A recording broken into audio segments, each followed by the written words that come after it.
చంద్రబాబు నాయుడు అనూహ్యంగా తెలుగుదేశం పార్టీ, జనసేన, బీజేపీలను 165 సీట్లతో చారిత్రాత్మక విజయం వైపు నడిపించారు. 21 మంది ఎంపీలను గెలిపించారు. పొలిటికల్గానే ఇది కనీవిని ఎరగని విజయమే కాదు.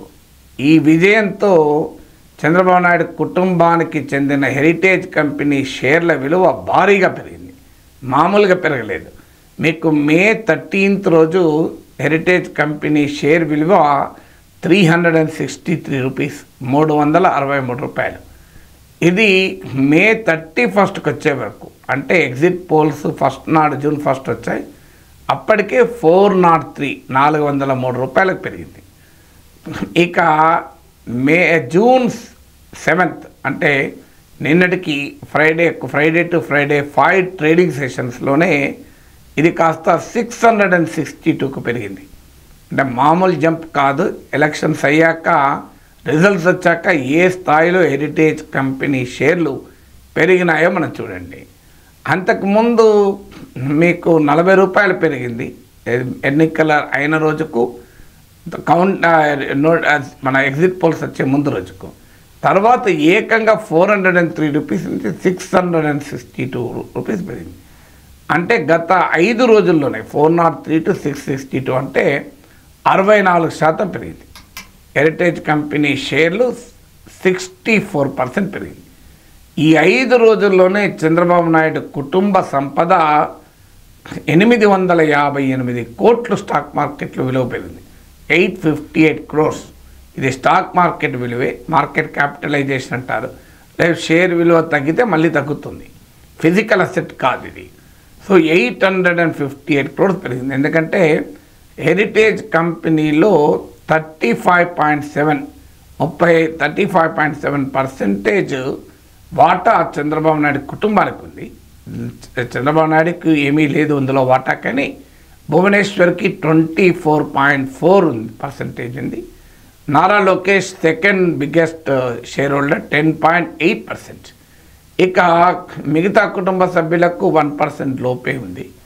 సో ఈ షేర్ విలువ పెరగడం వల్ల చంద్రబాబు నాయుడు కుటుంబ సంపద విలువ స్టాక్ మార్కెట్ భాషలో చెప్పాలంటే 858 crores మార్కెట్ క్యాపిటలైజేషన్ పెరిగింది. ఇక మీకు మే 13తో పోలిస్తే మాత్రం ఇంకా ఎక్కువ. నేను చెప్పాను ఇంతకుముందు, మే 13th రోజు హెరిటేజ్ కంపెనీ షేర్ 363 రూపీసే. ఆ లెక్కనైతే 82% పెరిగింది. 989 crores పెరిగింది మే 13th నుంచి. మీరు కనుక జూన్ 7 మధ్యలో చూస్తే, అంటే తెలుగుదేశం పార్టీ గెలుపుకు హెరిటేజ్ కంపెనీ షేర్ల విలువకు ఎంత డైరెక్ట్ సంబంధం ఉందో చూడండి. అయితే దీనికి చంద్రబాబు నాయుడు పైన ఆరోపణ చేయడం కరెక్ట్ కాదు, కానీ పబ్లిక్ మూడ్ ఎలా ఉంటుంది, స్టాక్ మార్కెట్ ఇన్వెస్టర్ల మూడ్ ఎలా ఉంటుంది అనేది ఒక ఇండికేషన్. మరి చంద్రబాబు నాయుడు ముఖ్యమంత్రి అయితే మళ్ళీ హెరిటేజ్ కంపెనీ ఇంకా పెరుగుతుందని భావించారో లేదో తెలియదు. కానీ ఎందుకంటే మోడీ ప్రభుత్వం రావడం అనుడితోనే అదానీ కంపెనీ షేర్ పెరిగింది. మోడీ దెబ్బతింటున్నాడంటే అదానీ కంపెనీ దెబ్బతింటోంది. అంటే మోడీకి అదానీకి ఉన్న సంబంధం ఇది అని రాహుల్ గాంధీ విమర్శించారు కూడా. అయితే ఇక్కడ హెరిటేజ్ కంపెనీ అలా కాదు. మోడీ అదానీకి మనకు చంద్రబాబు నాయుడుకు హెరిటేజ్కు పోలిక లేదు. ఎందుకంటే హెరిటేజ్ వాళ్ళ వ్యాపార సంస్థ, అది చట్టబద్ధమైన వ్యాపార సంస్థ. కానీ ఇన్వెస్టర్ల మూడ్ ఎలా ఉంటుంది అనే దానికి ఇది ఒక ఇండికేటర్. అంటే చంద్రబాబు నాయుడు పొలిటికల్ ఫార్చ్యూన్స్ మారిపోవడంతో హెరిటేజ్ కంపెనీ షేర్లకు డిమాండ్ విపరీతంగా పెరిగి ఏకంగా 363 రూపాయలున్న షేర్ కాస్త ఎన్నికలైన రోజు మే 13th రోజు 363 నుంచి ఇప్పుడు 662 పెరిగింది. అంటే నియర్లీ 300 రూపాయలు పెరిగింది. అంటే దాదాపు డబుల్ అవుతోంది. ఒక ఎన్నికలైన తర్వాత 1 monthలోనే దాదాపు వాల్యూ డబుల్ కావడం. అంటే మీరు ఒక 1,00,000 రూపాయలు కనుక మే 13th రోజు హెరిటేజ్ కంపెనీలో ఇన్వెస్ట్ చేస్తుంటే ఇవాళ మీకు 1,90,000 వస్తుంది. మీరు 10 లక్షలు ఇన్వెస్ట్ చేస్తుంటే హెరిటేజ్ కంపెనీలో ఇప్పుడు మీకు ఆ షేర్లు అమ్ముకుంటే 19 లక్షల దాకా వచ్చేది.